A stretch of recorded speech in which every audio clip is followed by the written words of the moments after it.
Salut la compagnie, c'est Jules Melon et aujourd'hui dans Impro Ciné Critique, je vais vous parler d'un film britannique sorti en 2007, réalisé par Shane Meadows, pas son premier métrage mais clairement son plus célèbre, à savoir This is England, un drame social dans lequel on retrouve acteurs et actrices peu connus à l'époque, si ce n'est Stephen Graham quand même, qui avait déjà été dans Snatch ou Gangs of New York, et qu'on verra ensuite dans Deux Pirates des Caraïbes, entre autres. Par contre, le jeune héros est interprété par quelqu'un qui débute à l'écran, à savoir Thomas Sturges, qui depuis a fait pas mal de petites autres choses, quand même, notamment un rôle dans le deuxième, si je ne m'abuse, Kingsman. Il y a également Joseph Geoghegan, Vicky McClure, ou encore Jack O'Connell, qui également a eu sa carrière depuis dans la série Skins et d'autres films.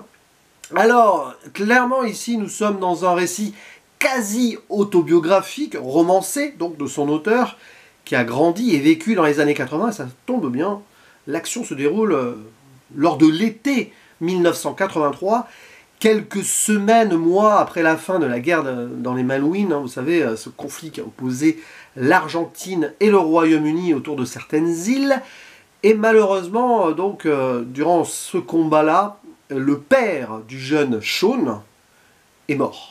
Et on le voit dès le début, à côté de son lit, sur la table de nuit, trône le trophée du papa. Au-delà des mots, donc, show don't tell, on comprend la situation.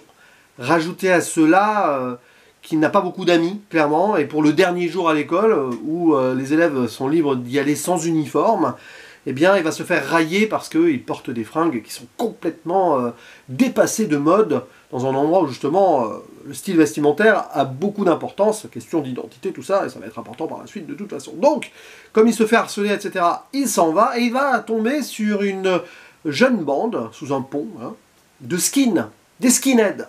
Mais attention, ici, le métrage tord le cou à certains clichés, les skinheads ne sont pas tous extrême droite, racistes. L'origine du mouvement skin, c'est compliqué à expliquer, là je ne vais pas m'y risquer, mais c'est plutôt dans la diversité. Et ces jeunes-là sont plutôt sympathiques avec le petit Sean, enfin sympathique, ça dépend, parce qu'il y a le gadget là qui débarque et qui voit d'un mauvais œil l'arrivée d'un autre membre potentiel, peut-être parce que lui était le dernier, le favori, enfin il y a tout un petit truc comme ça, mais bon, c'est pas là-dessus que le conflit va vraiment se cristalliser. Sean, petit à petit, donc, va être pris sous l'aile de ce leader là, de ce groupe qui s'appelle Woody. Et il va suivre un petit rite d'intégration après une partie de chasse, parce que c'est quand même des skins qui veulent tout casser, un mouvement assez nihiliste, anarchiste, si vous voulez. Et tout va bien pour Sean, qui enfin a trouvé des amis. On va lui raser la tête, forcément, lui trouver des nouveaux vêtements, une chemise, tout ça, il a déjà les chaussures. Et malheureusement, ce petit aspect paradisiaque pour lui va être un peu bouleversé par le retour au sein du groupe de Combo, joué par Stephen Graham, qui sort de prison et qui là-bas s'est clairement radicalisé très à droite. Pour le coup, il, on va dire, représente cette scission qu'il y a eu au sein des skinheads, qui fait que certains sont passés vraiment sur le côté très nationaliste. Et évidemment, Combo, il va essayer d'insuffler ses idées, pas trop directement au début, surtout par des discours racistes bien frontaux, et c'est un petit peu compliqué, car dans le groupe, il y en a un, Milky, qui est d'origine jamaïcaine, et qui voit ça d'un très mauvais œil. La caméra est très intéressante là-dessus, parce qu'elle montre le grincement de dents psychologique de ce personnage quand Combo déblatère ses bêtises. Évidemment, Sean va être face à un choix à un moment, et comme il est assez paumé, ce gamin, il a beaucoup de colère en lui, beaucoup de solitude, depuis la mort de son père, il va changer d'exemple. Ça ne va plus être Woody, ça va être Combo, et il va faire des bêtises. Après, j'en dis pas plus, mais c'est forcément...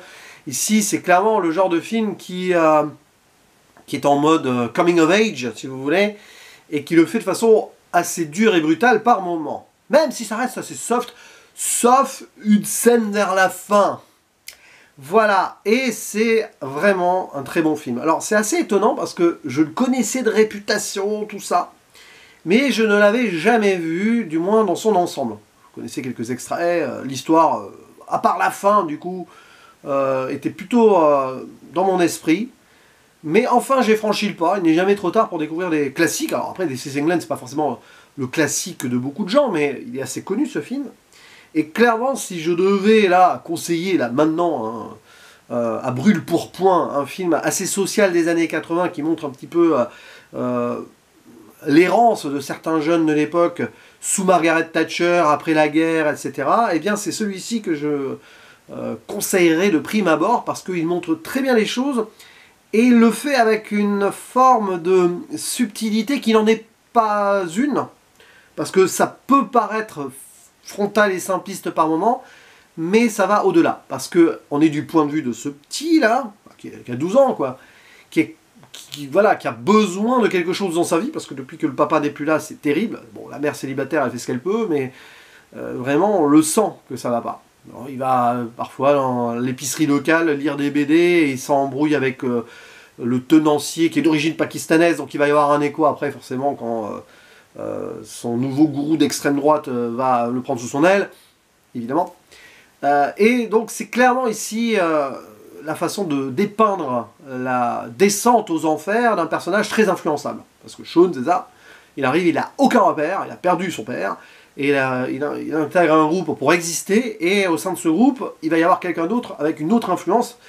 Vous savez, avec ces moments beaux parleurs là, ouais mais vous voyez la situation, la guerre et tout, pendant ce temps on s'occupe pas, machin, les pauvres, et regardez là les gens qui viennent profiter. C'est typiquement ce genre de discours brainwash, quoi, qu'on peut toujours entendre de nos jours. Malheureusement, c'est un film d'actualité, pas besoin d'être au Royaume-Uni en 1983 pour entendre ce genre de choses. On peut y aller de nos jours et chez nous, malheureusement, mais c'est toujours la même chose. Dès qu'un peuple souffre, dès que la société va pas bien, parce que oui, hein, les gouvernants qui laissent tomber les plus pauvres, etc., forcément, ça cristallise une colère derrière, et qu'est-ce qui se passe? On se tourne vers les extrêmes. C'est une chose qui tourne en boucle, vraiment. Voilà, rappelez-vous ce qui s'est passé en Allemagne dans les années 30. Donc, eh ben oui, hein, c'est cyclique, c'est ça que je voulais dire. Bon, du coup, c'est un film qui résonne avec l'actualité, puis même au Royaume-Uni, hein, même au Royaume-Uni aujourd'hui. Donc, c'est assez nécessaire de le voir, et c'est pas étonnant que le métrage soit étudié souvent, alors plus au collège d'ailleurs, plus au collège qu'au lycée, dans les classes, donc des cours d'anglais. Pas que anglais d'ailleurs, on peut même aller faire ça en histoire géo. Hein. Donc évidemment, tout ce qui se passe là, c'est assez linéaire, c'est assez fluide aussi, et c'est sans surprise, mais c'est bien fait. Parce que y a une réalisation derrière qui est centrée sur les humains, donc sur le petit personnage, mais aussi sur Combo, qui forcément est détestable, mais la réalisation ne va pas trop le juger non plus, c'est ça qui est assez étonnant, mais pas étonnant non plus. Parce que, en fait, le réalisateur raconte presque ce qu'il aurait pu devenir à travers Combo, puisqu'il raconte un petit peu son histoire à travers celle de Sean. Donc, il essaye de faire en sorte que le spectateur comprenne pourquoi Combo est tombé là-dedans.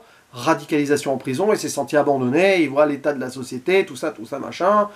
Colère contre Thatcher, ouais, mais du coup, au lieu de se tourner vers le côté plus social, non, on va plus dans l'autre extrême pour essayer de faire sa révolution à soi. Et évidemment, Sean, il va se laisser embrigader, c'est sûr, forcément.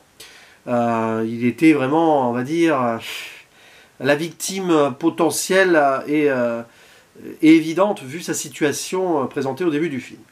Et bon, après, je ne vais pas forcément révéler ce qui se passe non plus, mais c'est vrai que la fin est assez brutale, mais montre aussi d'ailleurs le personnage de Combo sous son aspect, un aspect très sombre, évidemment, détestable. Mais on voit qu'il a une souffrance aussi en lui, et c'est quelqu'un qui est borderline dans sa tête, tout simplement, ça ne va pas. Il y a pas mal de gens qui ne vont pas dans l'histoire, et Combo et Sean, techniquement, sont des effets miroirs, si on veut. Puis on voit aussi Sean qui vit des premières aventures aussi, voilà. Il commence à devenir un adolescent. Avec la musique qui est très importante, bien sûr, une BO assez remarquable, avec pas mal de ska reggae, parce que les skinheads, hors clichés stéréotypes, écoutaient pas mal ce genre de musique aussi. Et donc, bah, voilà, on voyage à travers l'Angleterre des années 80, une Angleterre où ça ne va pas bien, moralement et socialement, et il se passe ce qui doit se passer. C'est vrai qu'on va penser parfois à Orange Mécanique, mais à une version plus humaine et plus sociale, avec l'explication un peu du contexte, alors qu'Orange Mécanique, ça paraît gratuit comme ça, mais on voit quand même l'idée derrière. Hein.